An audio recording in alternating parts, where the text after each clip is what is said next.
Alright, let me just start out by saying, first of all, I'm sorry that the footage that I have to work with from Ultraman Rising is a little on the shaky end in terms of quality. It's just the version of the movie I have to work with. I know, I hope we get a Blu-ray so that I can work with something better than this. And secondly, let me take this time to say, yes! This movie kicks ass, man. It was awesome.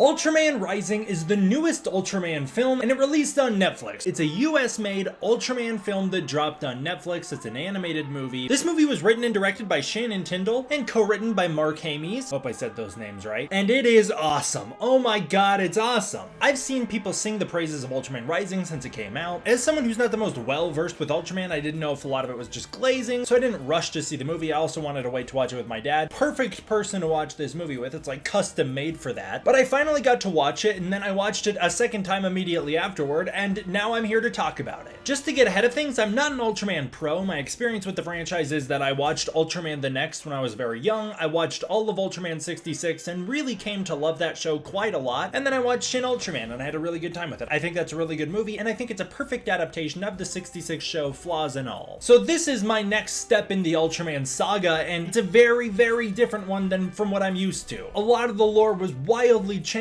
and so for you bigger Ultraman guys out there, you might know things that I don't. So if some of the lore changes actually line up with some of the later shows, feel free to let me know because I'm unaware. I haven't seen the later shows. This video is also going to be spoiler free, so if you haven't seen the movie, you can watch this whole video, hear what I think about it, and then go check it out based on what I say if it sounds like something you'll like. I love the movie, so I'd highly recommend you go check it out right off the bat, and then come back and watch this video, but otherwise you can stick around and hear me out and then make your decision. I do want to start out by giving my critiques for the movie just because I like to start with critiques up front so that I can end on a positive note. And I do have some critiques of the movie. I don't think it's perfect. I don't think it is a technically perfect film, but don't worry if you're a big fan of this movie, so am I. And I really don't have that many critiques to give, so let me just run through them really fast. I do miss the beta capsule as a method of transformation for Ultraman. I get that this is a very different version of Ultraman and his origins are so wildly different that the beta capsule wouldn't really make a ton of sense for his method of transformation. I just miss the actual physical thing that he has to activate to become Ultraman. I liked that aspect of the original. One thing that kind of threw me off was that they kept saying Ultraman is a force to bring balance. It just felt a little too similar to Legendary's Godzilla to me. I wish they would have used a different wording for it because bringing balance is such a core concept for the Legendary Godzilla that it's impossible not to draw that immediate parallel. I would have preferred if they said Ultraman's goal is to create peace and bring harmony. It's essentially the same statement, but it's not using the specific verbiage that is used for Legendary's Godzilla. Also, straight up, that's not the Ultraman I know. The Ultraman I know will slice and dice kaiju that don't even deserve it. He will blow you up just because you look different. I actually like this a lot. I like the change in Ultraman's motivations a lot. This movie had wonderful world building. I loved the world, I loved exploring it, but there were so many questions that were left unanswered and undeveloped. So many elements that I felt could have used more time and attention and care that I would have loved to get into more. I can't really get into what those things are in this spoiler-free review, but there's a ton of things ranging from the villains to the villains' relationship with our core characters to just straight up our core characters' actual backgrounds and histories. The director of this movie dropped a pretty big lore nugget on Twitter about how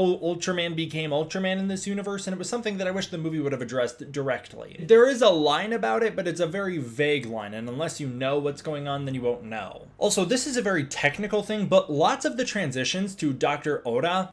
Don't know how to say his name, sorry. I think it's Onda. Lots of the transitions to Dr. Onda and the entire villain plotline kind of felt out of place, either as if they were cutting off a scene before its natural end, or just simply breaking the flow of the story, and a little bit of that does come down to the line reads, which I'll talk about later, but I felt like a lot of the time we were cutting to the villain plotline, it was disruptive to the flow of the movie itself. In fact, there are some times when the villains will send out like probes into the ocean or whatever, where it actually doesn't really lead to anything, and so it didn't really do much for me. Now getting into the things that I love, and the first thing that is straight up impossible to not notice is the animation. I love this post-Spider-Verse era of animation we've entered, and this movie does not feel like it's trying to capture the same style or feel as Spider-Verse, but this is very clearly the result of that film paving the way for new types of animated projects like this, and I loved it. It's hyper-fluid and dynamic action, it's beautiful, it's not overly flashy as to be confusing, but at the same time it's not simplistic or naturalistic, it's very stylistic in a way that's super satisfying to watch and very entertaining. The use of color was amazing, as was the film's thematic and stylistic visuals. I love that moment when the sky opens up to reveal the moon. That was so beautiful. Also, the animation references to the original show were all super well executed, and lots of them are very subtle. It was great. The character performances here are as good as live action in my opinion. They're way more expressive than you can be in live action, but they're so subtle and nuanced. The tics, the way people move, the way they shift around, the awkwardness, the nerves, the subtle expressions of pride or ego or love. It's all truly astonishing. I think that the new era of animation we're in is truly the best animation has ever been. I would be shocked to learn this movie didn't use any type of motion capture, like the way that Spider-Verse used some live action footage essentially to storyboard the film. I'd be shocked to learn that there isn't any of that, because the way that characters move their hands, or the way they have to adjust their collars or gesture, or the way that their knees bounce mid-conversation and their nerves are showing through, it's so subtle and realistic that I feel like there had to be some real live action element to this. The character designs are all top-notch, very attractive cast of animated characters. I can see why people are thirsting over so many of this cast. They're great designs, they're all very unique, they all show the personality of the character very well. It was great. Another thing that was great was the sense of scale in this movie. It was truly amazing, especially considering Ultraman was about at his original height, coming in at about 135 feet here. So it's not one of the bigger kaiju we've seen, and yet he feels heavier and weightier than so many of the modern monster movies we've been getting, which is funny because this is animation and he moves so much faster than so many of the monsters we get in live action. It was just the way he was portrayed, some of the shots, some of the angles, some of the choices they were making were so bold that it made him feel enormous. Also, genuinely amazing hair and water animation, especially towards the end of the movie. The water animation really shines, but the hair the whole time I was blown away by. I thought it looked great. As for the sound design, I think the voice acting is all top notch here. Wonderful voice performances helped with a great sound mix, integrating them into the scenes very well. The sound design is really fantastic. The only thing that tripped me up, and this is what I was mentioning earlier, was at times characters would randomly end a sentence with upspeak, which made the scenes feel like they were ending before they were fully resolved, which was one of the issues cutting away to the villain plotline. The OG sound effects were worked into this movie very wonderfully and naturally. They didn't feel out of place. They felt very integrated into the world. And then the music by Scott Stafford was just great. It was futuristic and also full of heart. It was awesome. I really loved it. I think all the characters in this movie work really well. Ken Sato is a wonderful protagonist and is now my favorite Ultraman protagonist, at least my favorite main primary protagonist, because I did like a different character more than I liked him in this movie. Ken is great. I think he's a wonderful character. They pull off the ego and charm at the beginning of the movie without having him come across as super annoying and unlikable. And then they nail the sensitive side of him and his slow growth into a much more mature person as the movie goes on. It was really wonderful to watch. It's a great life lesson as well. Mina/Emiko is great. She's a wonderful sidekick and also a very charming mother figure. She brings a lot of heart to the film and I really loved that. My favorite character was actually Professor Sato, Ken's dad. He is a super compelling and flawed character, and it shows the harsh realities of being a superhero like Ultraman. And Ultraman really does feel like a superhero here, not just a giant that stops monsters, but a superhero. I loved that element of it, and I loved the legacy of Sato's Ultraman and the way Ken had to live up to that. He brought such a strong human element to the movie that it cannot be understated. He was my favorite character. Ami Wakita is a highly underutilized character who I always found incredibly compelling and engaging, but she just wasn't given enough to do. I really loved this character, but they never really let her do anything outside of be a background supporting character for Ken's emotional journey. The parallels with her motherhood seemed like they would be a very natural implement into the plot on a much larger level, considering the entire movie's about parenthood. And same with her journalistic instincts, which felt like they could develop into something much bigger, into a grand reveal where she starts to unravel the mystery of the movie, but it really went nowhere. She felt like she was originally a much bigger character who had her role reduced last second, much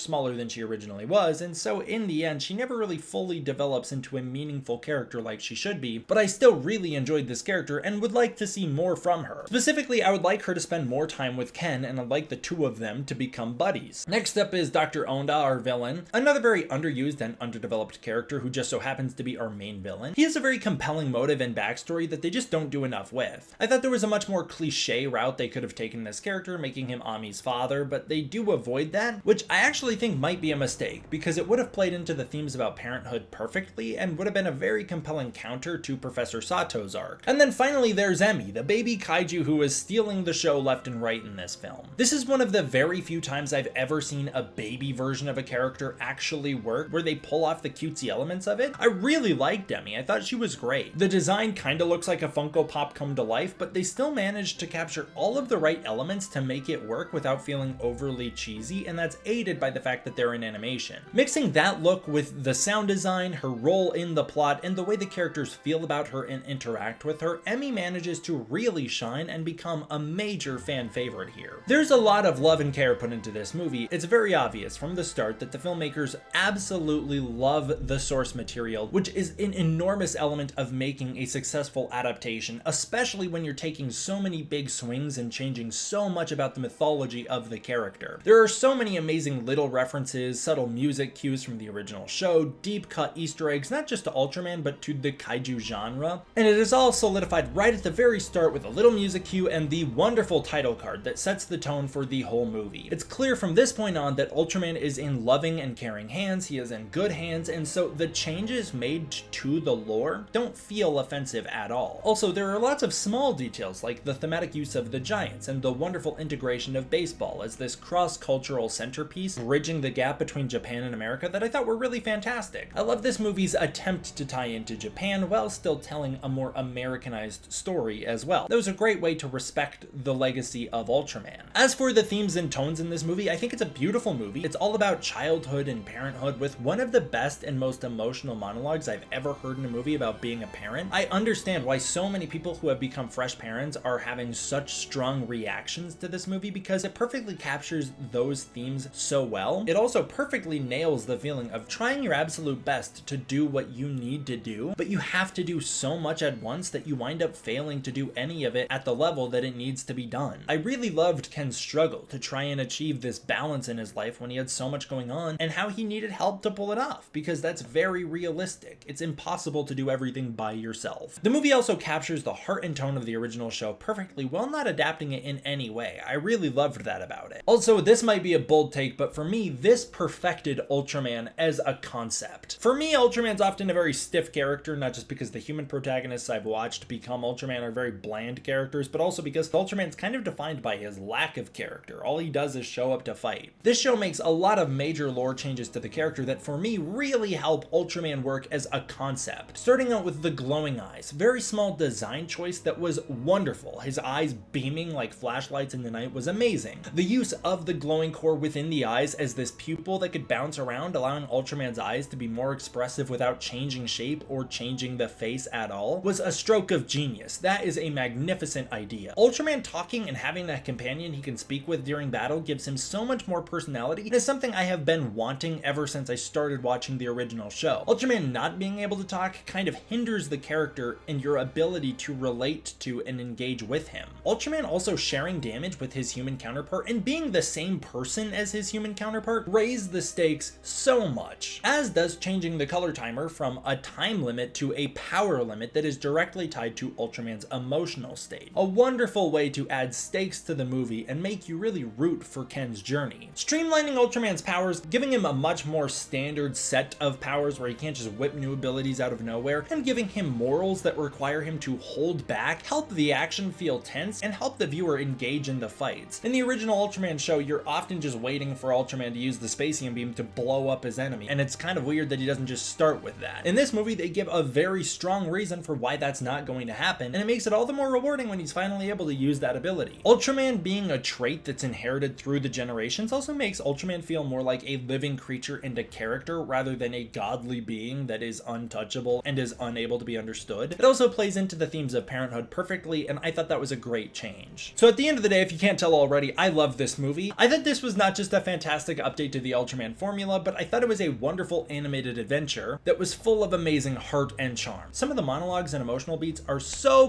perfect. They nearly brought me to tears. I thought they really nailed what they were doing with this film. I think the script is really clever and really well written. I think this is not just a great kaiju film, but a fantastic film overall. I don't think Ultraman Rising is a peak monster movie. I think it's just a peak movie. It's truly that good. As far as animated films go, I put this right up at the very tippy top of all animated films, and beyond that, I think it's just a really amazing film that ranks really highly amongst my favorites that I've seen in quite a while. I'm happy to give Ultraman Rising a very solid 9 out of 10. I loved it so much. If you have Netflix, please check this movie out. Give it some support. I would love to see a sequel, and the only way we're gonna get one is if we all support it as much as we can. As always, I want to give a huge thank you to my patrons over on Patreon. I know my patron supporter Saturn Dusk is a big Ultraman guy. I hope you loved this movie too, man. If you want to support the Patreon, you can use the link in the description below. By supporting the Patreon, you are directly supporting this channel and making sure that I can continue to make videos like this for you. Thank you all for watching. I hope you enjoyed. I will see you all next time for the next one.